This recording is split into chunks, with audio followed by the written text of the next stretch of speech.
Jadi pertanyaannya, sejauh mana kondisi zaman saat ini mempengaruhi kita? Ini generasi yang mengalami krisis identitas. Banyak hal yang terjadi yang berusaha dijawab adalah pertanyaan identitas. Saya siapa? Saya mau kemana? Dan itu teman-teman dan saya sedang menghadapi pertanyaan ini. Katanya untuk survive dalam hidup kita harus bisa menjawab 3 pertanyaan ini. Saya dari mana? Kayak past. Present-nya saya ngapain di sini. Dan future-nya saya mau kemana. Tadi saya diwawancara satu majalah Kristen, lalu dia tanya, menurut Bapak apa yang perlu ditegaskan bagi pelayanan kaum muda saat ini? Saya bilang yang saya ingat, yang penting adalah masalah identitas. Karena generasi terus berubah. Semua terus berubah, maka kita mesti memperkenalkan kepada mereka apa yang tidak berubah. Apa itu? Salah satu identitas mereka. Di dalam Kristus mereka milik Allah. Sementara pada saat yang sama, lihat, semua tema film-film dalam dunia belakangan ini, tema besarnya apa? Identitas. Nonton apa ya terakhir? Joker. Masalah identitas, siapa bapak gua? Film apa lagi? Falak. Hampir semua film deh. Saya waktu lihat gini, bener ya? Karena saya baca dalam satu buku, satu artikel bilang bahwa kalau mau melayani kaum muda saat ini, lihat bagaimana dunia sedang memberikan mereka identity. Mereka sedang bingung mencari identitas. Ini film tentang identitas juga nih, Zootopia dulu. Kalau nggak kan dibilang yang begini nggak mungkin jadi polisi. Guardian of the Galaxy waktu itu, dia juga masalah pencarian identitas. Saya pikir kenapa ya? Karena memang ini generasi yang sedang mencari identitas. Dan lihat, pertanyaan mereka begini. Kalau mencari identitas itu lihatnya kemana? Beberapa menyatakan lihat ke dalam. Look inside. Padahal identitas itu nggak pernah dari dalam. Kalau betul kita makhluk yang dicipta, identitasnya dari mana? Dari dalam atau dari luar? Kalau saya ciptakan ini, apakah dia kemudian melihat ke dalam dirinya, oh aku aqua, gitu? Penciptanya bilang kau aqua. Kalau disebut dia di bekua, ya bekua juga dia. Tergantung kata penciptanya. Nah, cekua, dekua gitu ya. Poinnya adalah dunia sedang menawarkan mencari identitas itu, carinya kemana? Ke dalam. Look inside you and be strong, that the hero lies in you. Gila. Ya, itu kata Maria Carey di generasi saya. There's a hero. If you look inside your heart, you don't have to be afraid of what you are. There's an answer if you reach into your soul, and the sorrow that you know will melt away. My goodness, kita jadi penghibur buat diri kita. And then a hero comes along with the strength to carry on, and you cast your fear aside, and you know you can survive. So when you feel like hope is gone, look inside you and be strong, and you'll finally see the truth that the hero lies in you. Gitu ya. Tapi ini lagu yang kayaknya kita, dan ini akhirnya yang kayaknya ditangkap oleh generasi sekarang yang berani coming out bahwa saya gay, saya apa? Kenapa? Saya cari dalam diri saya. Walaupun orang tua saya bilang saya begini-begini, tapi inilah saya sebenarnya. Loh, kok saya sebenarnya dari dalam? Kalau kau pengen banget nabok gurumu, oh, pengen banget itu dari dalam saya. Saya look inside, tabok gitu. Gila, ya. Nah ini hati-hati nih. Dunia sedang menawarkan. Bahkan lagu-lagunya begini kan. Lagu anak-anak juga. Kalau kita kritisi syairnya kan, don't let them in, don't let them see. Be the good girl you'll always have to be. Jadi anak baik terus. Ngapain jadi anak baik gitu kan? No right, no wrong, no rules for me. I'm free. Let it go gitu kan. Tapi ya saya juga nonton karena saya suka Disney ya. Kenapa bagi saya? Ya saya bisa membedakan. Tapi kadang-kadang kalau saya pikir ini ya culture lagi teaching our generation their identity is in themselves. Dan ini ngeri loh sebenarnya ya. Nanti ada sing-alongnya lagi. Jadi ini kesimpulan saya. Identitas itu berasal dari luar diri manusia, dari pencipta. Tapi saya mau mengajak teman-teman berpikir begini. Bukan look inside yourself, but find from outside yourself, which is from Creator. Kadang-kadang juga ada yang cari outside, tapi dari creation. Saya adalah gelar saya, berapa uang yang saya miliki. Our identity and purpose come from God. Kenapa ini penting? Perhatikan ayat 10-17. Ada 3 hal yang Timotius butuhkan. Dan saya pikir kalau generasi muda yang kita mau layani ini, kita pun harus masuk ke basic ini. Balik lagi, Paulus sedang membaca culture di zamannya, dan dia mengingatkan 3 hal. Pentingnya komunitas. Perhatikan ayat ini. Di ayat 10, Paulus menggunakan istilah tetapi engkau. Jadi dia seolah-olah mengatakan pada Timotius, you are different. Ayat 14 nanti muncul lagi. Tetapi hendaklah engkau. Harus berbeda dengan zamannya. Yang pertama, pentingnya komunitas. Perhatikan ada berapa ku yang Paulus tekankan di ayat 10. 7 ku ya. Pertama, ajaranku. Kedua, cara hidupku, pendirianku, imanku, kesabaranku, kasihku, ketekunanku. Saya melihat betapa pentingnya hidup yang dibagikan. Iman tidak cukup hanya dibicarakan, tapi perlu ditransfer. Dan ini dalam sebuah realita yang dekat. Minggu depan saya akan dalami ini ya. Pentingnya komunitas. Teman-teman, kalau kita bawa kalimat sekarang, pentingnya mungkin yang disebut dengan kelompok kecil ya. Bagaimana Timotius bisa tahu cara hidup Paulus? Pasti ada sharing life. Teman-teman bisa tahu ajaran saya. Waktu saya ngajar begini, kalian bisa tahu, oh Bang Alex maksudnya ajarannya begini-begini. Tapi bagaimana kamu tahu pendirian saya? Tapi kamu harus ikut dengan saya dalam hidup saya. Waktu saya ambil keputusan, kalian lihat, oh iya ya, pendiriannya.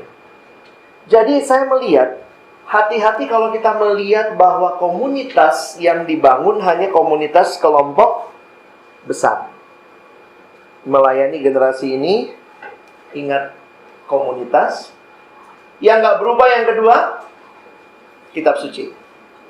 Teman-teman, sekreatif apapun kalian berjuang, please, Alkitabnya itu kuncinya. Kadang-kadang kita karena ketakutan generasi ini tidak mau dengar firman, akhirnya kita juga nggak ngasih firman. Kita kasih kreativitas. Kumpul es krim party, kumpul rujak party, kumpul coklat party, kumpul pejama. Apa tuh? Pejama party. Lama-lama yang berubah bodinya.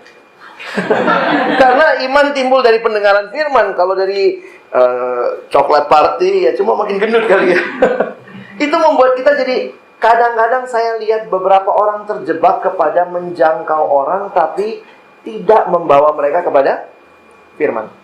Kamu bisa sangat kreatif, tapi kalau tidak ada firman di situ, jangan mimpi ada pertumbuhan. Yang harus terjadi adalah pikirkan bagaimana firman itu bisa sampai. Karena itu mungkin kreativitas dibutuhkan.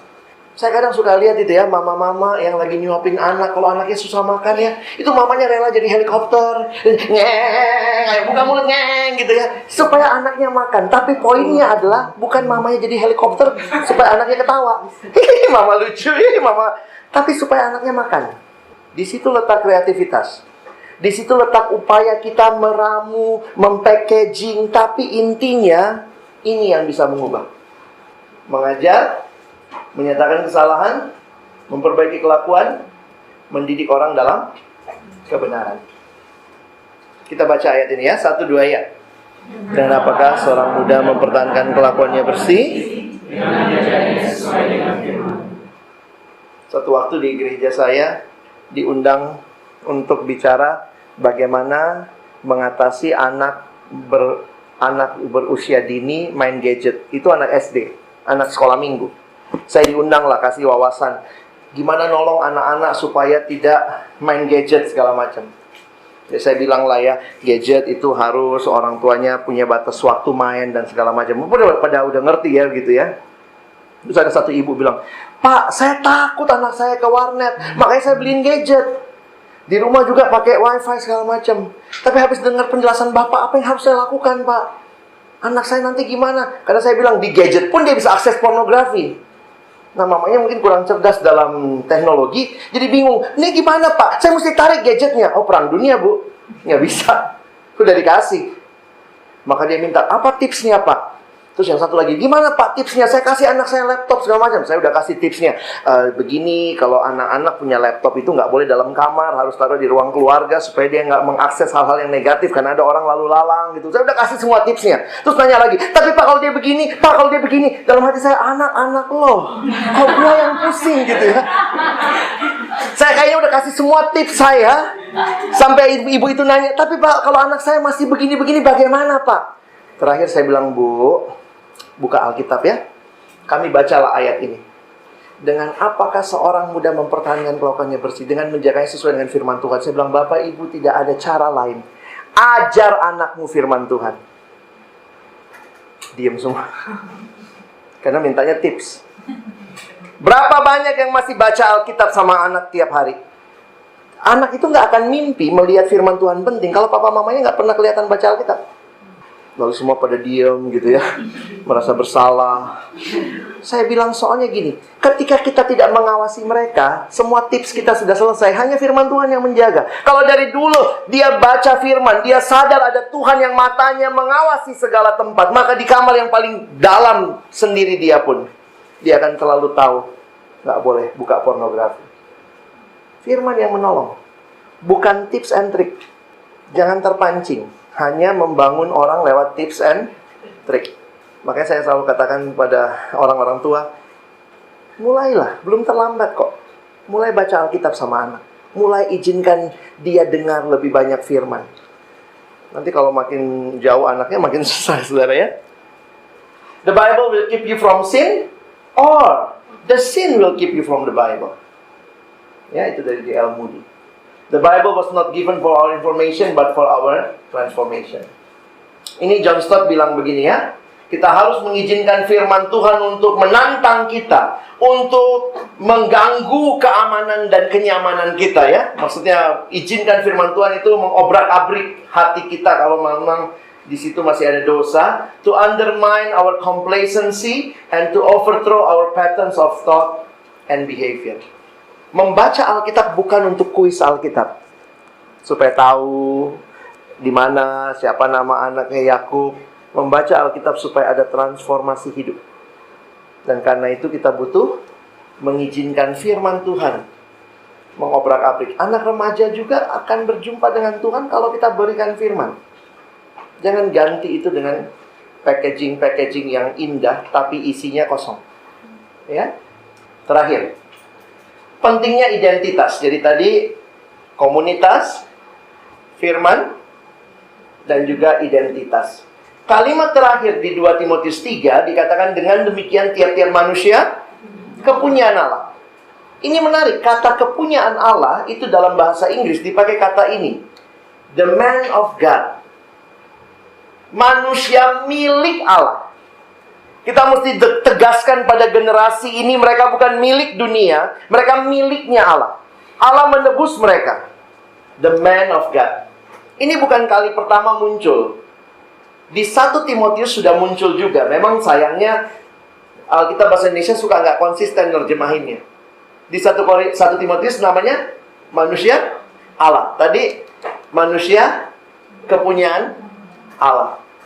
Jadi ini sebenarnya juga maksudnya itu ya. Bukan manusia Allah. Separuh manusia, separuh Allah. Enggak ya. Karena kata bahasa Inggrisnya sama. Man of God. Man of God. Tentu bukan hanya man. Ini karena buat Timotius. Dia man ya. Tapi juga woman of God. Teman-teman pastikan engkau dan saya membangun identitas dalam generasi ini. Saya nggak mau buru-buru terpancing bicara kreativitas, gadgetnya, gimana menggunakannya. Kita bicara dulu betapa pentingnya generasi ini kenal Tuhan. Karena itu, perjuangkan sungguh-sungguh kehadiranmu, membawa mereka dalam komunitas, dalam firman, dan dalam identitas yang jelas.